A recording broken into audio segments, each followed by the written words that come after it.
So welcome everyone to What Can We Learn from Superman webinar. Your Kryptonite is your power. Very interesting topic. My name is Ali Henry Garcia and I will be your host today. So let's get started. A Superman and Superwoman resides in each of us. Are we allowing him or her to be manifested? Mr. Amr Shaker will reflect and discuss this topic with you today.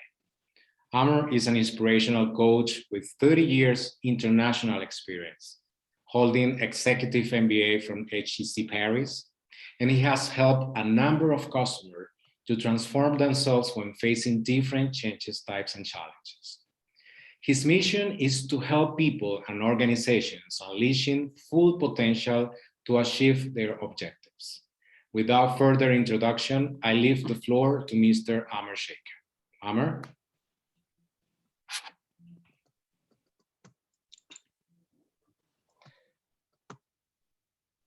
Thank you, Ali.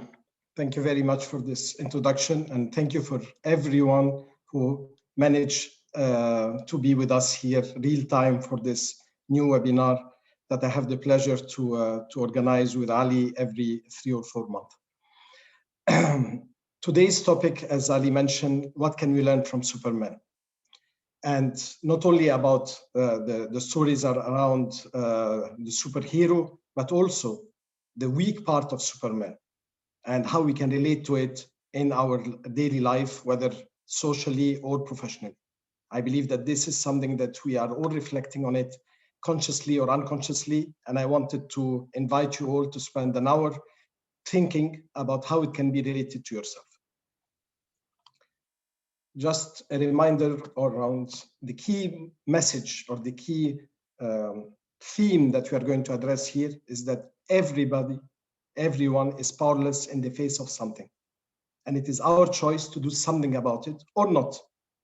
And we are going to be relating this to Superman and his kryptonite and the way he treated this in the stories that we all know about.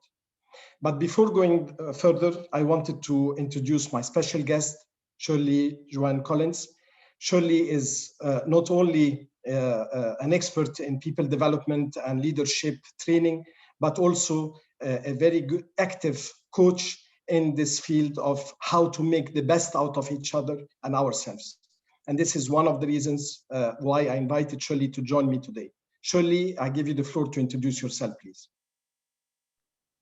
Great, thank you very much indeed, Amir. And I'm delighted to be here. So a little bit about me. As Amir has mentioned, that I'm currently a coach and a mentor. I use that is probably the most precious part of the work that I do. And I am a certified coach from Concordia University in personal and professional coaching. But I've had quite a very dotted and strange life. So I have been an airport manager, I have been a consultant, I have been a chartered accountant, and just really have ended up in this field of people development and feel that it's a great way as well for me to give back all the business knowledge that I've learned. I'm delighted to be here. My context is really quite international, and I've lived in 3 different continents. I'm currently residing up in Canada, in Montreal.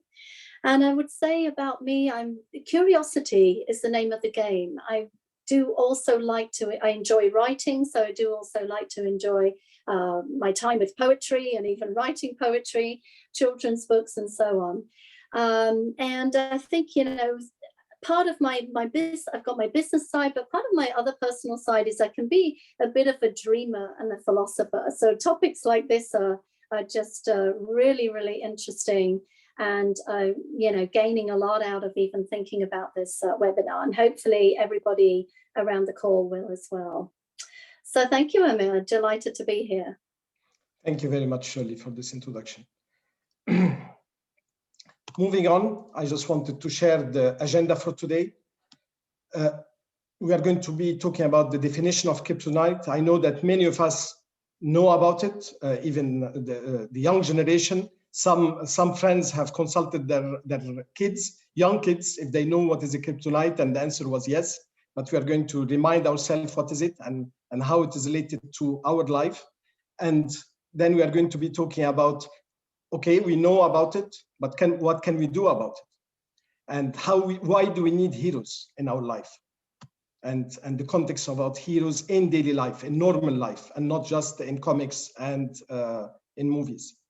We are going to recap on the key takeaways of the session, as I always keen to do for every webinar. And then we are going to open the floor for 10, 15 minutes for question and answers for the audience to raise to us real time. By the way, just as for the last time with my dear friend Antonio, we prepared the questions, we prepared the theme, but we did not prepare the answers together. So I'm going to discover Shirley's answers and she will discover mine. And so it will be real interaction, real time in front of you as the answers that we are going to give to your questions later in the session. If you're all happy with this introduction, we can move on. And now we are going to be talking about what is a kryptonite. A kryptonite is just, as you know, in the Superman story, it is the green radioactive substance or material that came from this lost planet called Krypton. And this is what, whenever Superman was subjected to, he lost all his power and he was somehow powerless in front of his enemies. And of course, his enemies in the comics were trying to use it against him whenever there is a possibility. And this is just the theme. We are not going here to visit every single element of Superman's story because we are going to relate to it from time to time, but it is all about you and me, about Shirley, about your context, your family context, everyone around us. What is our kryptonite and how we can relate to it? This is the main theme of today. So I first start my first question with Shirley. Shirley, we all grew with Superman stories. How this is related to your life, and how can you? What did you learn from it, and what do you would like to share with the audience in relation to the story? Great question, Amir. It's a really interesting question, and I found that I didn't really remember Superman as much but I remember the bionic people. So you got the Bionic Woman, Bionic Man, Wonder Woman, Batman, Robin, the whole gang. And you know what's interesting about these characters, that they're very influential in our early life for sure, and for some of us in later life as well, why not, is you've got this concept of fulfilling your potential and going further than your potential. So the superhero, you know, they put the cape on, they fly, they have super magic powers. And I'm noticing that there seems to be this storyline around savior, saving the world, saving the people. And if you put power behind niceness, you get success. And there's a lot of concept about, you know, what's right, what's wrong, what's justice. And so for me, this is, it was quite influential, I would say, in that way. Mainly in my early life, there were more male models, and, you know, you see the man as the strong savior and the women. So it's great to see, you know, Wonder Woman and Bionic Woman getting in there as well to save the day. But for me, this is just this concept about going from the ordinary to the extraordinary. And I think if we link that with the young person dreaming about their life and thinking about their ambitions, and I think we have that when we get a little bit older as well. I think we just really carry that through our life. So that was it for me, but I'm curious for you, Amr, what was the link behind Superman and Kryptonite, and how did that influence you early on?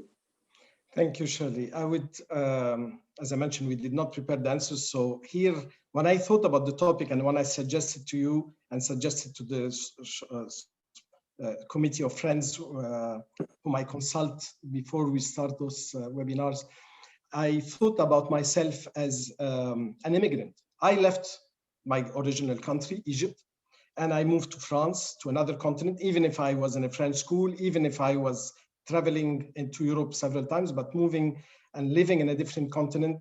I related to myself to Superman, not as a hero, because I don't consider myself as a hero, but we'll talk about the hero concept later, but as someone who is moving from one place to another and trying to be part of this new place. And let's remember, Superman is an immigrant to Earth because he comes from a different planet. And one of the interesting things, by the way, is that whenever someone is putting a mask, it's to hide his real identity. And in the case of Superman, he is putting the mask to reveal his real identity because he wanted to be human. And this human nature or human identity is what attracts me. No matter where you come from, which country, which origin, which background, you are a human. And this is what I relate myself to Superman, the human aspect. He always wanted to be a human, and he always wanted to serve with his power and with his weaknesses. This is how I related myself with the story of Superman and why I wanted to put it on the table today, Shirley. Mm-hmm. So we were talking about kryptonite and facing our kryptonite. You are dealing with many people, as you said. You lived in different continents and you are supporting many people around the world, developing their skills and their leadership abilities. How do you see people articulating and identifying their kryptonites, and how do you see them dealing with it? That's a great question, and in fact, I've got my own kryptonite story, so maybe I'll put myself out there and start with that. From when I was very young, I had an assignment, even though I thought I was such a super international person, and I had an assignment in another country. It's funny that we're talking about moving into different immigrations. And I went from the UK to an Asian country, to Kuala Lumpur, and I thought, well, I've got this, I pretty much know what I'm doing. I know how this works for management development practice. I can, I figure out, I've got the rule book. So I was feeling pretty confident and pretty good about myself. And the kryptonite that I didn't know that would happen to me was that actually the rule book had changed. I wasn't in the same context culturally, and the way they worked was completely different. And I would never have even called that kryptonite and something that, except for what I noticed in myself. So going back to the question, I think we see our kryptonite, if we see it, when we notice things about ourselves that maybe we're not as comfortable, maybe we're stressed. These are the ways that the kryptonite manifests itself, but we don't always call it that. And usually in my experience, we blame the external whatever. So in my case, it's, guys, in Kuala Lumpur, you're doing it wrong. And there's a kind of a fight that goes on until at one moment I said, okay, you guys are doing this the way you're doing, and it's stressing me out because I'm not in my comfort zone. I didn't read the rule book. I haven't learned how to do it this way yet. And what I noticed in terms of manifestation of that was stress, irritability, and it's the same today. So I think when we look at people and we see signs where they're not comfortable, where they may be not performing the same way that they used to, or maybe they're stressed or angry, etc. All these emotions come out, they're facing kryptonite. And the $1 million question is how to identify exactly what the kryptonite even is. And then you have a way to kind of move forward and address that. So I see that in many people in the workplace, no matter what kind of work, no matter how long they've been working. I see that kind of internal struggle and fight that they have with themselves. So so I'm wondering for you, Amir, how your reaction to that, and thinking that we've got this Superman that gives us this power, we're powerful, but we face our weaknesses as well. And I guess my answer to you was it's everywhere with anyone. And how do we identify this kind of thing? So back over to you. Thank you. If I relate the question to me and try to answer what is my kryptonite, and we know in the interviews with HR and recruiters, they always say, what are your strong points, your strengths and weaknesses? And we try always to find weaknesses that are not that weak, so we get the job, but at the same time answer the question. It is a trick that we all do. And recently my daughter asked me the question. She was going into an interview for a university, and she was saying, should I say everything? Should I select? And this is something that all ages go through it. But the point that I wanted to make here is that Kryptonite is not about a weakness. Kryptonite is about, as you said, Shirley, is about a context where your power is not as strong as in other contexts. And when you feel different is when this Kryptonite is really getting over you. And in my case, when I asked myself the question, what is my real Kryptonite? I would say when I feel that the expectations around me is driving me to a direction that I don't want to go for it. Whether it is the surrounding, and I remember when I was young, I wanted to study a specific study in Egypt around political science, and it is not as glamorous as in other countries. And the family united themselves to tell me this is not the right decision, because in Egypt, in order to work in diplomacy and in foreign affairs ministry, you need to know some people. And I somehow accepted this and I changed field and I went to engineering. Engineering is not a bad thing. And thanks to engineering, I made my career. But I always felt that I moved away from what I wanted, from studying diplomacy, political science, and trying to work into this. So somehow this was my kryptonite. I was not able to stand in front of my surrounding family, friends, in order to say, I'm going to go in a different direction, to be different.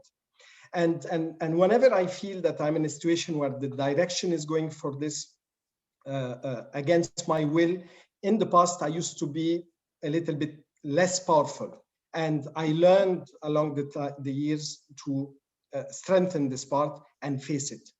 And it's an exercise, it is a practice that we always need to do. But first, we need to put a name to our kryptonite, to identify it, as you said, to be able to see what is the impact on us. It can be fear of failure. It can be fear of making choices, regret, losing money. It can be different names. Each one of us have a different kryptonite, but we have to name it. And we need to put some sort of a plan on what is the worst case, what can happen. And we have a plan to prevent this worst case from happening and a plan to repair it if it happens, and then deal with it. And as in the story of Superman, we need to keep testing our limits.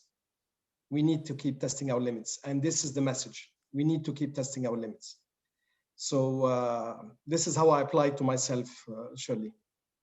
Well, testing limits definitely comes into ambition. It comes into career progression, developing and constantly learning and changing who we are and changing our response to things, as you've mentioned. And you know, it's interesting because one of the first job I ever had was teaching, and as a teacher, you have to go into the primary school first and learn how to cope with that before you get fed to the lions, you know, the bigger children.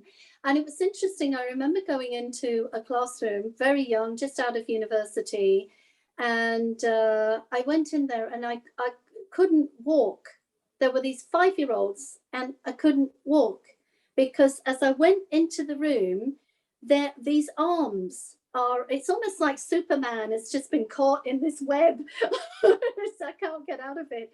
And there are these arms. It's just such a lot of joy and love. It's wonderful how inhibited the children are. And I thought, that's interesting, you know, kind of what is that? And they're so young and you can mold and you can work with them. But a thing that I learned very early on from 5-year-olds is this concept of fairness and balance. Even children as young as that know that you hear this comment, that's not fair, miss. So the perception is something is better, the grass is greener for another child over there. How comes, you know, how does this fit into the rule book? And we have this conception very early on in our life of balance and fair and measurement and what's good and what's not good.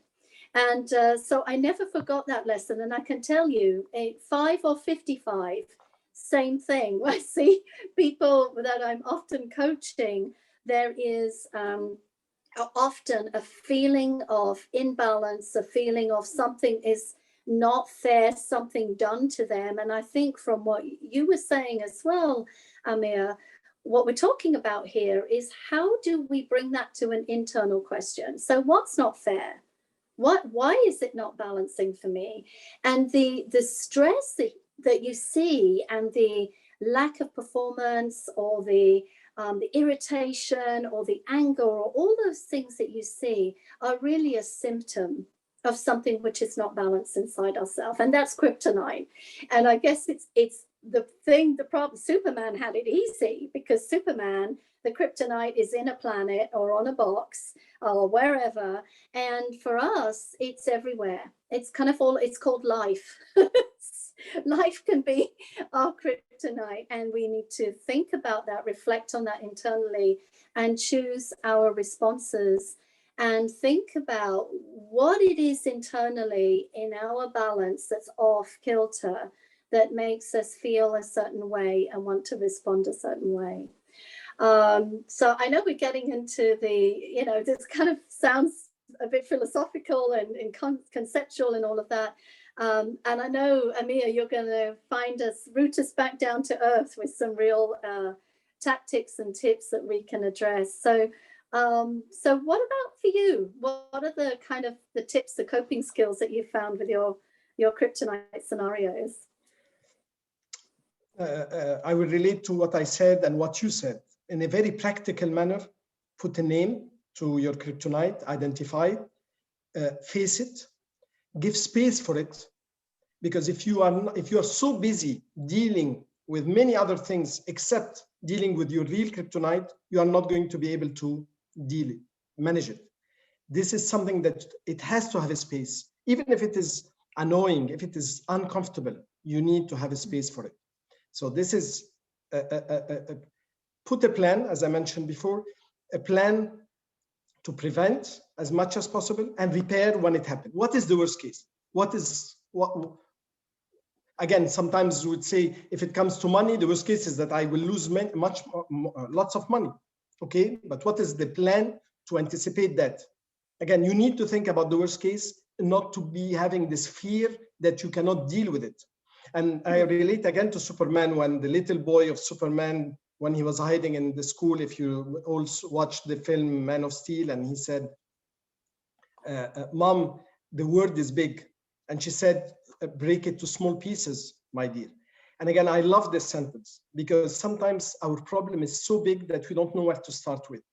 And it is very important to break it into small pieces and deal with it one at a time, with solutions that are applicable to you, not the solutions that my neighbor or my friend or my mother or my father will be doing it. Because if they will do a solution that is not possible for me, it is not applicable. So something that is realistic. And then mentally, you need also to think about what is the cost of doing nothing about this kryptonite. Because sometimes we have the passive context where we do nothing about it. And I will have to confess, and my close family know this, one of my kryptonites is admin papers, government-related papers and things like this. But if I don't do my tax declaration, I will be in trouble. So I have to do something about it, because doing nothing is not an option. So all of those elements is related to the plan. But again, your plan, Shirley, will be different than mine, because your kryptonite will be different than mine, and your challenge is different than mine. So every plan is unique, every step is important, and we need to move on step by step. This is how I would answer this point. Hopefully that those tips will be practically applied by everyone.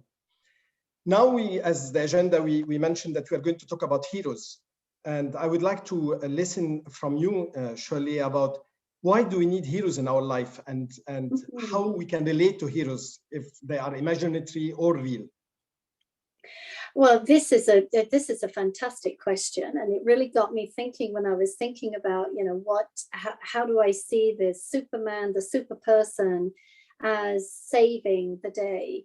And I think sometimes we relate to that ourselves as wanting somebody or something to come in and save the day. That's why we need the rule book, right? And we also have the concept of the good wins out. The hero is the way. What's interesting when I looked at the whole Superman story is if you go back to 1958, the kryptonite actually fed Superman. So this gave Superman energy. And fast forward 2006, and the kryptonite is taking away from Superman. And I said to myself, you know, is this what we're thinking in the last 60 years? Is our thinking changing from what we're lucky to be able to take and get for ourselves to a scenario where somebody's going to take something away from me, somebody's going to attack me, something's going to hurt me? And I thought that was a very, you know, very interesting way in which the concept has changed. Now, when I apply that and I think about why do we need heroes, and I think about business, the business world that we're in, we used to have a lot more focus in leadership development on the manager hero, the leader hero. Like the leader is, and we could all name somebody usually from history books, that would be the hero that we would aspire to, that can make us great and move us forward. And it's a protector, it's a savior, and it's the guardian of the right and the righteous. But when we think about this in now, fast forward 2021, I think it's quite different. I think we're maybe looking for heroes, but I think the hero is now the team. And I think managers and leaders who understand this really well are successful in 2021 world, right? It's not about waiting for the superhero, but it's about bringing out the superhero. As you said, Amir, it starts with you. My superhero is not necessarily the same as somebody else's superhero. So when we look at today's world, how do we get the ordinary to be the extraordinary? How do we put the Superman cape around the team and get the team to fly? And some of those characteristics are quite different to, you know, the kind of the leader up front who's going to be strong and the savior. Now it's about letting go, and empowerment is about, can I share my Superman qualities and let go of my need to be in the forefront and important, and absolutely allow the team. So it's a different kind of super bionic person, and that takes a little bit of a different thinking from. So for heroes, I think, you know, that's why we're still looking for that today. We're looking for it within ourselves, and we're looking for that within the team and the leadership around us. Right.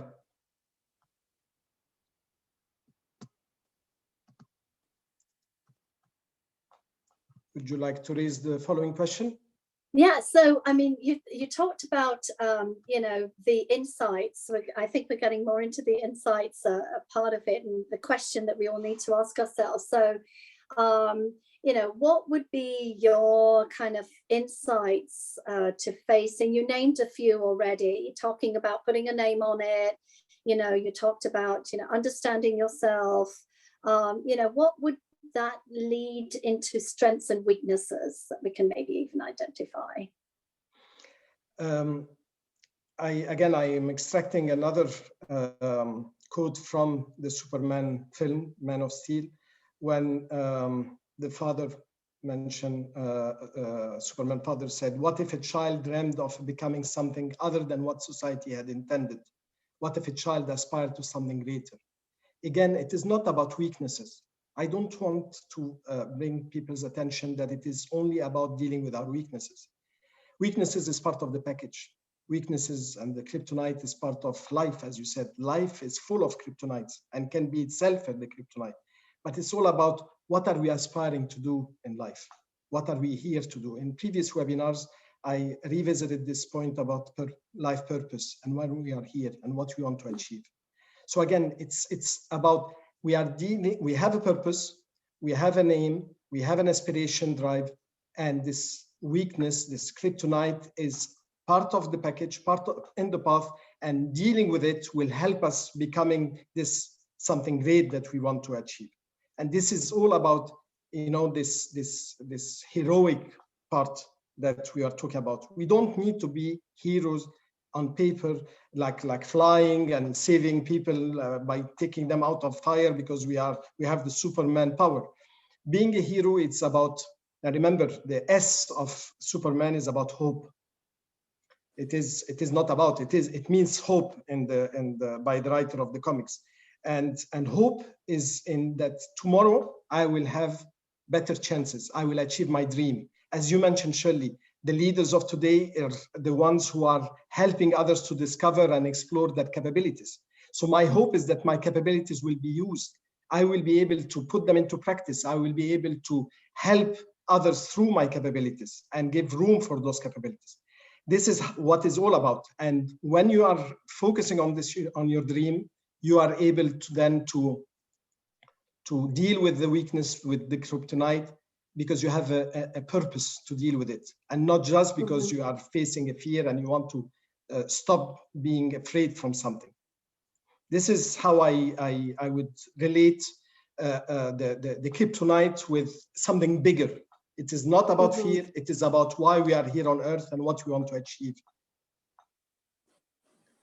How do you react to this, Shirley? Oh, I love it, because often when we see people for coaching, we're trying to help people, or we're trying to help somebody on our team, there are often these fears that are getting in the way. And when I think about strengths, weaknesses, it's all about the balance. So when people are not feeling comfortable, or there's something is out of balance for them. So maybe they're doing something which is too boring, which is the tax return, which is your and mine. By the way, I notice if I have to sit there and do a lot of details with spreadsheets, it's difficult to keep up the energy. And I think that's the way to recognize it, is how is my energy doing today? How did that topic energize or take from me? How does that person energize or take from me? What are the balances? So knowing yourself, and you can't know yourself if you don't reflect. And people don't always like to do that. They don't always like to do that reflection, thinking about meditating and understanding how does the feeling in here relate to what they're thinking and the choices that they're making and manifesting for themselves. So I think, I can totally relate to that. And to something that you said there, I think it's about finding your voice. So when we talk about our purpose, why are we here? What is your voice? What is your voice? And a very good example of this, when I think of heroes, there are many that come to mind, but Rachel Carson. So she wrote the book Silent Spring, which was very controversial at the time. It was published in 1962. She unfortunately died in 1964, but she was able to at least see her work go to publication. And she got DDT banned, I think it was mainly in the US, but she was a pioneer, and she had to find her voice and be strong and be able to find these balances and go to people who will help her find her path, because the path is not easy. People are not going to hand things to you on a plate. You have to be able to carve your path, and you have to have very strong convictions about your values and what you believe in for yourself. And often I find that in a coaching or helping someone situation, they have that, but it's somehow not matching the situation that they find themselves in the day-to-day. And we all need help with that. All of us need help with becoming the hero that we need to be, and facing the path and the things that are along the pathway. And if we don't do a lot of reflection or introspection on that, we don't know ourselves, then we can't do that. So I can totally relate to what you were saying there, Amir. So my last question to you, Shirley, before we move into the key takeaways and the questions from the audience, do you have a hero in your life? Well, I many. It's such a difficult question, because I see, for me, it's the unknown. It's a bit like the tomb of the unknown soldier. So it's the unknown. You could almost have this unknown hero, probably wearing a nurse's uniform. But there are so many people, this is what I really admire, the people who get up in the morning, day after day, brush themselves off, they're tired, they're exhausted, life is not easy. And they've got difficulties in front of them. Maybe they're looking after a family. Maybe they're doing a job, which is like nursing, exhausting, not very well recognized. But they get up and they do. These are heroes. I do think I would also go to Rachel Carlson as one of my favorite, more unknown again. For Superman, Bionic Woman, they're great people. They did great for the world. But what about the unknown little heroes that we can recognize and acknowledge? This is difficult for me to pinpoint just on one choice there and there. Yeah. And to answer this question, why do we need heroes? It's because heroes bring us hope. As you said, ordinary heroes or imaginary heroes, public faces, unknown faces, they bring us hope that we can also do something special in our own environment, in our own life. We can do something special. We are the hero of someone or others, many, and we can inspire others like you can be inspired by others. So heroes are not a caste limited to some people and others. Everyone is a hero in a certain way and form and a certain time. As long as we are conscious that we can inspire others, because heroes is about hope and about hope that our capabilities are useful and we are needed and we are helping others to explore their potential. No matter what you are doing, in which context, any place in the world, you are inspiring someone to be his best or her best. This is my simple definition of who is a hero. Yeah. Okay, and in great. fact, Emma, you're right, because you are the only you. So being inspired and inspiring others, I love that, because I think that's what leadership is about today. It's not about us. It's about the team. It's about inspiring others and being that hero for other people. Exactly. We are coming now to the key takeaways. Unfortunately, I will not be able to offer whatever is in those bags, sandwiches or donuts or fruits or anything that you wish to imagine, but the key takeaways of the session itself. Shirley, ladies first, I will give you the floor to share with the audience what you want them to keep in mind, and I will complement. I like the idea of the inspiring. I mean, there's something to look up to, the ordinary to the extraordinary. This has been a key, powerful thought process for me during this and preparing for this. I like what you said there about ordinary to extraordinary. Knowing yourself, you're the only you. Please take care of you, because you're the only you that there is, and you're important to you and your family and your colleagues. And so thinking about, how you can know yourself and sometimes forgive yourself for not being perfect, perfectionism, there's the kryptonite right there. And thinking about the big picture, keeping the eye on the target, the big picture where you want to go, because you'll get toxic kryptonite people and you'll get all sorts of derailers coming at you left, right, and center, and you need to move forward. And sometimes people have difficulty with that. They get stuck. So I think those are the keep an eye on the target, ordinary to extraordinary, and know yourself, big picture, and move forward. What about for you, Amir? Without repeating, of course, I agree with what you said, and without repeating what we already mentioned, I would like the audience to take away a key point, that life will always test us for what will be our actual kryptonite. And whenever we are going to move from one step to another, there will be a test with the other level of the kryptonite.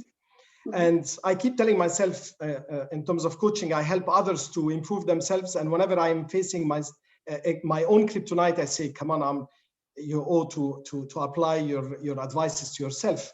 It is nice to help others, but it is the time now to move to another level. Yes, you'll reach the limit.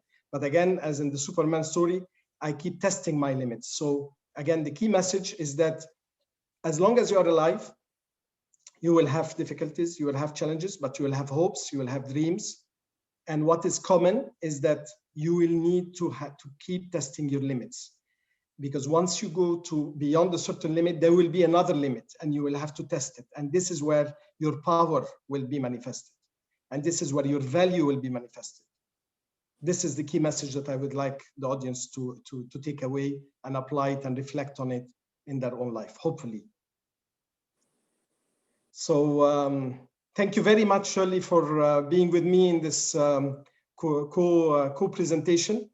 I don't know if you wish to add another last point before we give the token back to Ali for the question and answers. Thanks very much for letting me be here, and also for provoking so much thought, and because it starts with yourself. So and yeah, I would say to people, don't struggle and battle with things. Get help. Get other people's perspective to help you as well. But it's been a real pleasure. Thank you so much. Thank you very much. Thank you. So my friend Ali, the floor is yours. Thank you, Amr. Thank you, Shirley. Very interesting topic as usual. So we start with a Q&A session. Remember that you can keep writing your questions on the chat. So we have our first question and comment from Mr. Antonio Lima. Thank you for sharing, Amr and Shirley. Considering Kryptonite as your fear, what is the harder to conquer in your opinion? The big fear in your life, like death, sickness, etc., or the small insecurities that permeate our existence? Shirley, ladies first. I give you the floor, and then I will compliment if you wish. What a fantastic question. And I know the obvious answer would be the big fear, but actually in my experience, it's the little guys that bring problems in our day-to-day life. I mean, most of us think about, the big life events as being quite far away, and we don't imagine it even happening to us in any case. And I think I've spent a lot of time around people who are older than me. I've helped a lot of the older community. And what I've noticed is as they get older, they accept so much. They don't fight. They don't struggle with the bigger. There's a bit of acceptance that goes on there. But I think it's it's a bit like stress or illness. You can have an acute attack or you can have the chronic attack. And my experience is it's the chronic that gets us. The acute, we see it and we can deal with it and we know it's going on and we can find a remedy or some medicine. But the little things, the insecurities, as you mentioned, as you say, about ourselves, those are the things that trip us up. They give us doubt. They give us fear of failure, fear of not being perfect. And this is what I'm saying about forgiving, accepting and forgiving that about ourselves and working with it. So thank you, universe, for sending me this Kryptonite. And, this is going to help me be a better person. And I'm going to use help from my friends and colleagues and learning. And I'm going to move forward with it and face those little fears. What about you, Emma? Are you aligned with that? Or of course, I'm fully aligned, And as I come from Middle East, we have this part of my DNA is that things like life and death and what is written, as we say on our front, is written. And we are here to influence what could be influenced. We cannot influence things that are not in our hands. So I like this wording by saying if a problem has a solution, there is no need to worry about it because you will find the solution. And if there isn't a solution, there is no need to worry about it because there isn't a solution. So in a very practical manner, I spend energy and time on things that I can influence. Things that I cannot influence that are bigger than me, c'est la vie. I have to go through it, but I try to see what I can do how I can do about things, whether for myself or for my surrounding or the people who are seeking my support. In a very simple way to answer Antonio's question. Thank you, Shirley, for your answer. Back to you, Ali. Thank you. Next comment from Christina. Too much to deal with bring us away from our Kryptonite. What we are really meant to be. It's just a comment. Do you want to say something about it? Yeah, Christina, I will start if you allow me, Shirley, and then I give you the floor. Of course, we talked about this, Christina, in the context of work.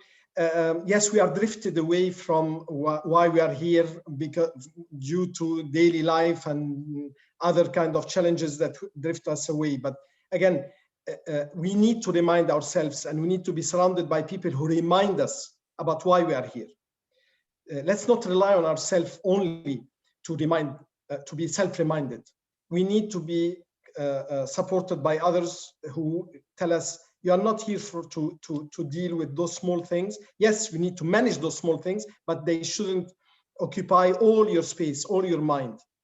And because if we are drifted away, we will not be able to deal with the real stuff, with the important stuff. And then years will pass and we will find out that we missed opportunities to live our real life. So it is a challenge that we are all facing in this world. But again, I'm counting on my supporters, my family, my friends, who reminds me, Amr, this is not the most important thing. I have a very good, close friend who keeps telling me, this is not the point. The real issue is somewhere else. Focus on the real issue. And this reminder is a wake-up call. Shirley, what about yourself? Yeah, I totally agree, Amaya. And I'm also thinking about balance. And, you know, if you imagine you're balancing, you're walking a tightrope in the air, and there's all sorts of things that will try to put you a little bit off balance, and we can't deal with everything.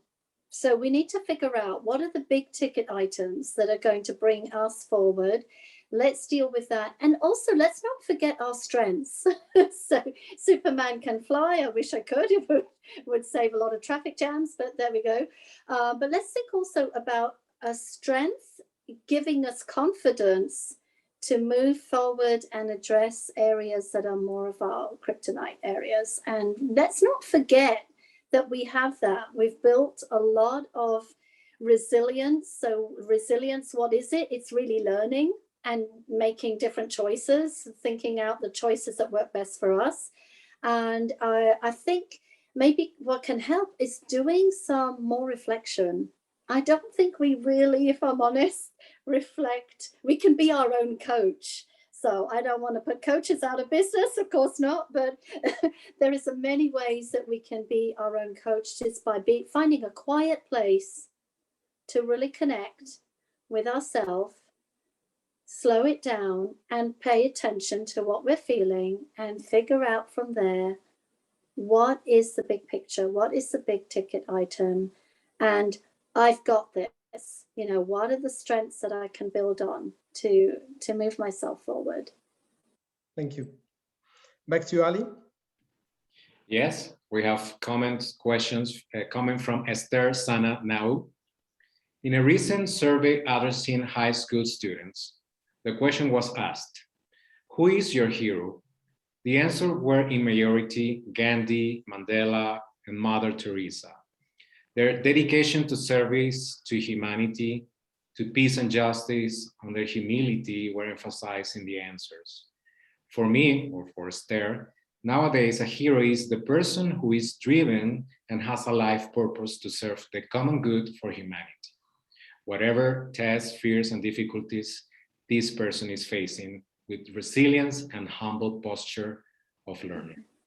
What advice would you give to prevent a person from constantly taking the role of a savior of others, with the illusion that they have the power to help everyone, but who are forgetting about their own needs? Thank you, Esther. Thank you very much. As always, very deep question. Shirley, the floor is yours, if you wish. Thank you. I can relate to this so much, and it can be so exhausting. And in the long run, you're not helping anyone until you help yourself, until you can be strong and looking after yourself. But those of us who like to help, those of us who have the need to help and the need to be liked and the need to be taking the responsibility, so we've got a high level of conscientiousness, we find ourselves often in this position. And for me, what's worked is, and what I've seen work for other people as well, is to take a conscious decision to sometimes step back. So when you see yourself reaching forward to be the savior, to be whether it is the person who agrees to do the project on a call because nobody else will in the team, so you want to save there, or whether you want to be, you know, I'm the most experienced person at this, so I think I'll go in and, you know, train everybody else and save the day. Think about that. Think about, you know, what is really your intention? Is that the best action in that moment? And how can you make balance for yourself? And sometimes just say no. And it's hard, actually. But it is a habit. And a habit, you know, 90 days to create a new habit.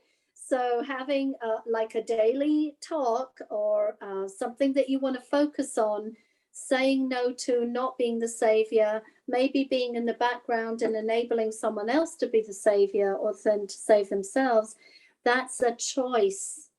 And it's a habit that you can develop for yourself. So it's really about you having that conversation with you, because often others won't tell you until it's quite late, when you're looking tired, when you're stressed, when you're suffering exhaustion.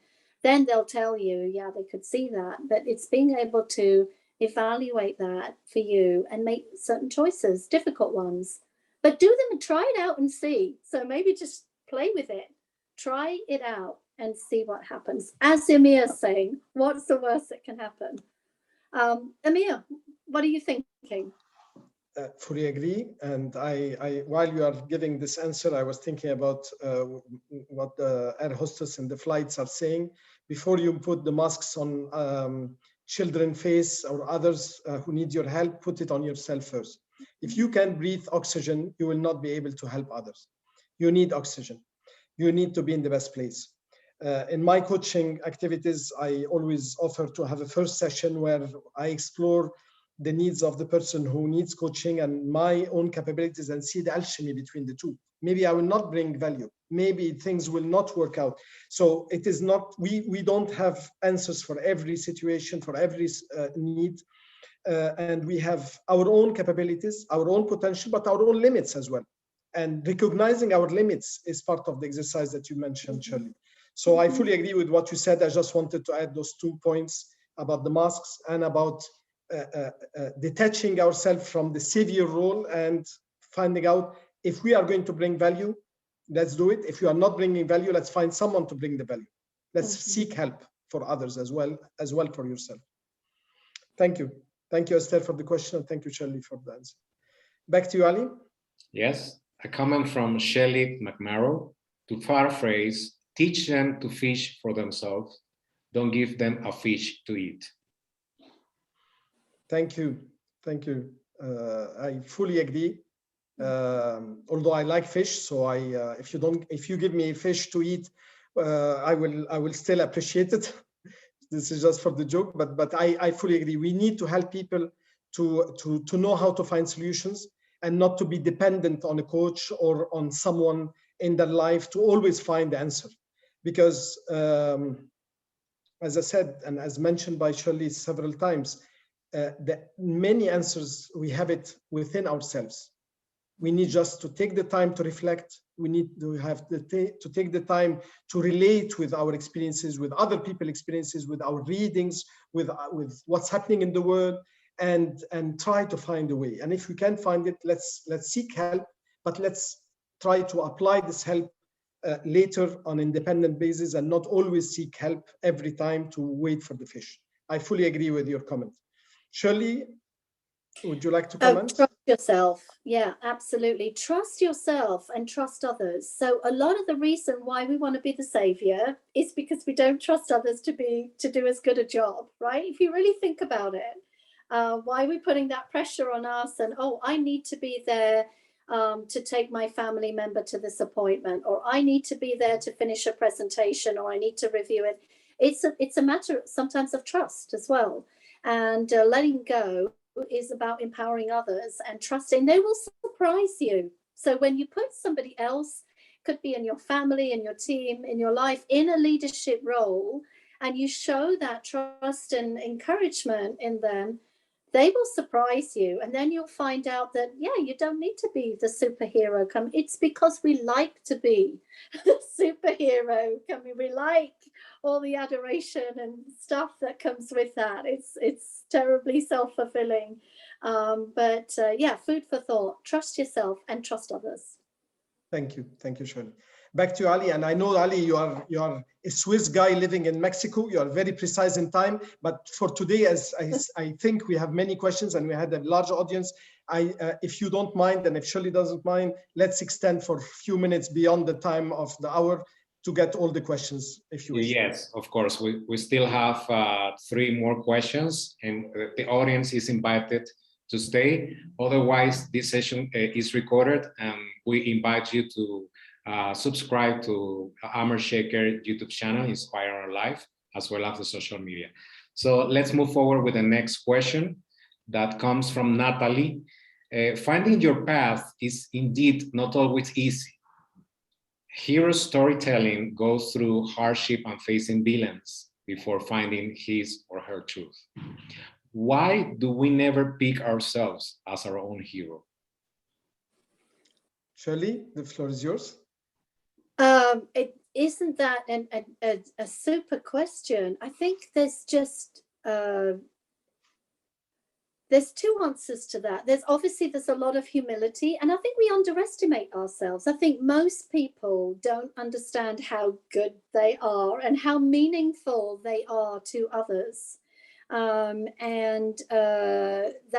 one answer to that question.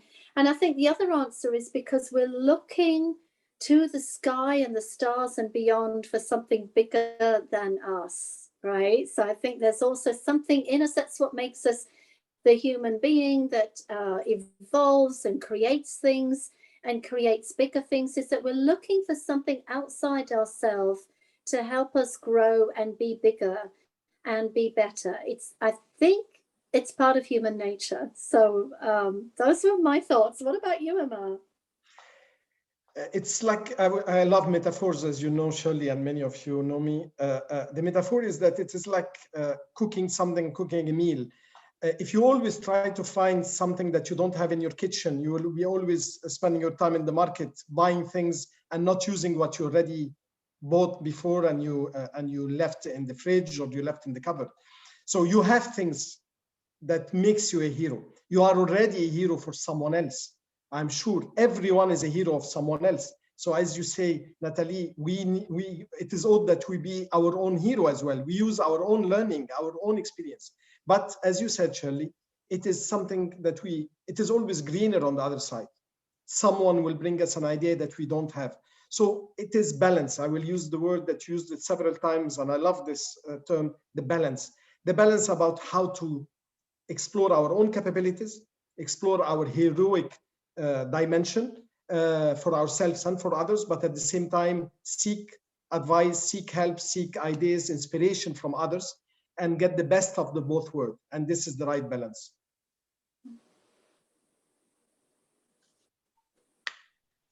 All right. So a comment from Saki El Khoury, which is mostly related to the previous comment. He says that indeed, I do believe we should be our own heroes before moving any further. Yes, my friend. If we, the most important person who need to believe in you is yourself. How can we convince others that we are strong, we are valuable, we are credible, if we don't believe it in ourselves? This is the most important part. Start with yourself, believe in yourself, identify your kryptonite, identify your weaknesses, and deal with it, but believe in yourself. Shirley?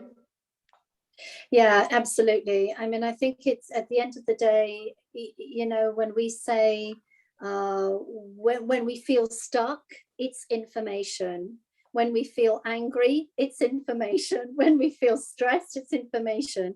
And what is important, as well as believing in yourself, is to watch what you do with judgment. Just take care of judging, whether it's toward other people or whether it's toward yourself. So that is something that it's interesting to notice that, because there's something underpinning that. There's something that lies on the basis of any judgment. So I think forgiving, less judgment, more feeding yourself what makes you strong and well and what makes you believe in yourself, and paying attention to the people that you have around you. Are they reinforcing positive hero messages about you, or are they just kind of bringing you down too much? I mean, feedback is great, but at one point, you know, it is maybe not that helpful. So I think, you know, taking a little bit of stock of what's around you and what's feeding you can help.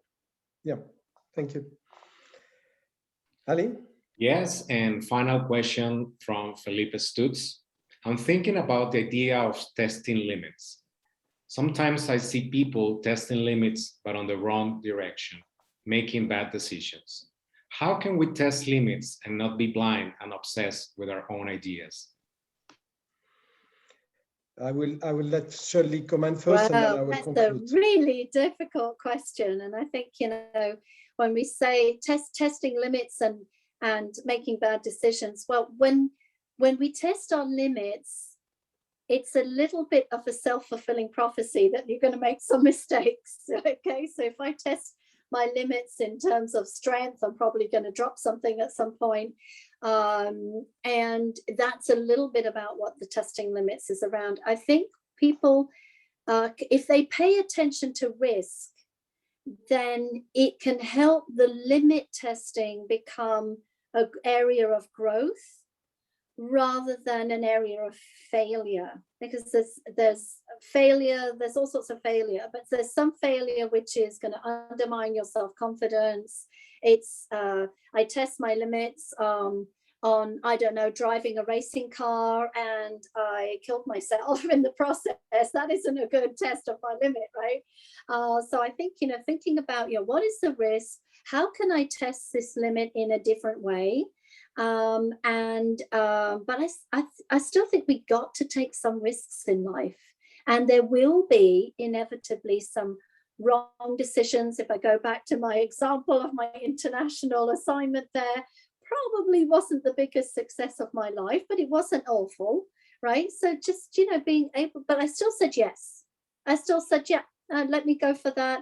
And at the end of the day, seeing everything as a learning opportunity. And if things go really, really badly wrong, which they can, it's how you accept that and brush yourself down and get up and move forward with that scenario, because it can happen. It's part of life, right? It's normal. Yeah. That's a great question. Amir, I'm super fascinated. Your thoughts? Thank you. I would say, Felipe, again, this is a topic that I discussed it with my dear friend Felipe several times, and here is my answer in a public way. Testing the limits doesn't mean that we are going to test our convictions, because if we are convinced that this is the only way to do things, of course, we are not giving room for learning while testing the limits. Testing the limits is not to prove that we are right. Testing the limits is to explore something that we didn't explore before. Going, as Vafa is writing here on the chat, going out of our comfort zone, trying to find out how far we can go. So if we are going to within the comfort zone and within what we still consider that it is our conviction, we are not giving room for any learning, for any testing. The word testing, the verb testing, is that we don't know the outcome. If we know the outcome and we go with all our ideas, we are not testing the limits. We are demonstrating our capabilities. So it is a different concept from testing the limits. Testing the limits is associated with the unknown, as you mentioned, Shirley. And the unknown can be good or can be bad, but at the end of the day, we are going to learn something out of it.